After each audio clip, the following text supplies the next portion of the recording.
Drama serial meme से मोहब्बत की आने वाली एपिसोड में आप देखेंगे रोशी दुल्हन बनी स्टेज पर बैठी शाहरुख का इंतजार कर रही होती है और वहीं पर मेहमान भी बारात का बड़ी बेसब्री से इंतजार कर रहे होते हैं। जिस तरह मेहमान बार बार सुलेमान साहब और बाकी घर वालों से पूछ रहे होते हैं कि बारात अभी तक क्यों नहीं आई, कब आएगी, ये सब सवाल घर वालों को आप बहुत ज्यादा परेशान कर रहे होते हैं। कुछ मेहमान तो उठकर जाने भी लगते हैं। ये सब देख कर तो रोशी का दादा भी बहुत ज्यादा परेशान हो जाता है। वहीं सुलेमान साहब बार बार शाहरुख के नंबर पर कॉल कर होते हैं लेकिन उसका नंबर बंद जा रहा होता है। तो दूसरी तरफ रोशी की माँ महरीन को कॉल करती है, आखिर वो अभी तक बारात लेकर क्यों नहीं पहुंचे। यहाँ पर महरीन जो अपने बेटे की वजह से पहले ही बहुत ज्यादा परेशान होती है, वो बेहोश हो जाती है। तब शाहरुख की बहन रोशी की माँ से बात करती है कि शाहरुख का कुछ पता नहीं, मम्मा की तबीयत बहुत खराब है, वो बार बार बेहोश हो रही है, मुझे नहीं लगता कि हम बारात ला पाएंगे। ये सुनकर तो रोशी की माँ के तो पैरों तले से जमीन ही निकल जाती है। वो गिरने ही लगती है कि सुलेमान साहब उसको संभाल लेते हैं। तब रोशी की माँ ने बताती है कि शाहरुख का कुछ पता नहीं, हमारी रोशी की बारात नहीं आई थी।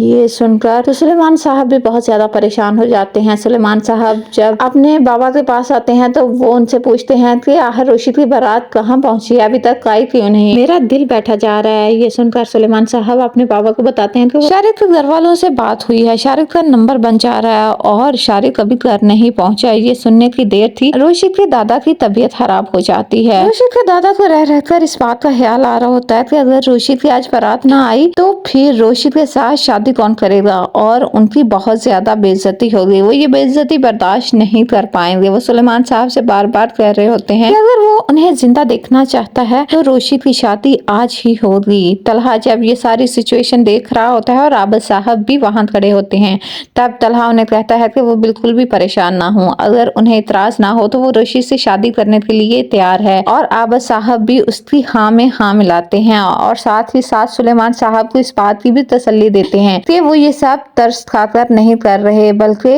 रोशी तो उन्हें बहुत प्यारी है, जिस तरह वो उनकी बेटी है वो रोशी को अपनी बेटी समझते हैं। तलहा जो कि दादा जान से कहता है कि वो रोशी से भी बात कर ले और उसकी मर्जी जान ले, मैं नहीं चाहता कि रोशी जोर जबरदस्ती में आकर इस रिश्ते को कबूल करे। यहाँ पर दादा जान तलहा और उमर से कहते हैं कि वो स्टेज पर रोशी के पास उसे ले जाएं, वो रोशी से बात करना चाहते हैं। यहाँ पर जब वो रोशी के पास आते हैं तो उससे कहते हैं कि वो अपने दादा जान की बात मानेगी, क्या उसे अपने दादा जान पर एतबार है कि वो उसके लिए कोई भी फैसला करेंगे तो वो इनकार नहीं करेगी। यहाँ पर रोशी जो कि अपने दादा जान की हालत को देखकर पहले ही डरी होती है, वो अपने दादा जान को कहती है कि मुझे आपके किसी फैसले से कोई इतराज नहीं। यहाँ पर दादा जान रोशी को कहते हैं कि वो तलहा से निकाह कर ले। रोशी जो कि अब मजबूर होती है, वो चाहकर भी इनकार नहीं कर पाती। वो तलहा से शादी तो नहीं करना चाहती लेकिन वो अपने घर वालों और खास तौर पर अपने दादा जान की कोई बात नहीं टाल सकती और उनकी इस हालत को देखकर वो इस शादी के लिए राजी तो हो जाती है, लेकिन वो इस रिश्ते को इतनी आसानी से कबूल नहीं करेगी। उसे रह रहकर इस बात का एहसास होगा कि किस तरह तलहा ने उसे अपनी जिंदगी से निकाला था।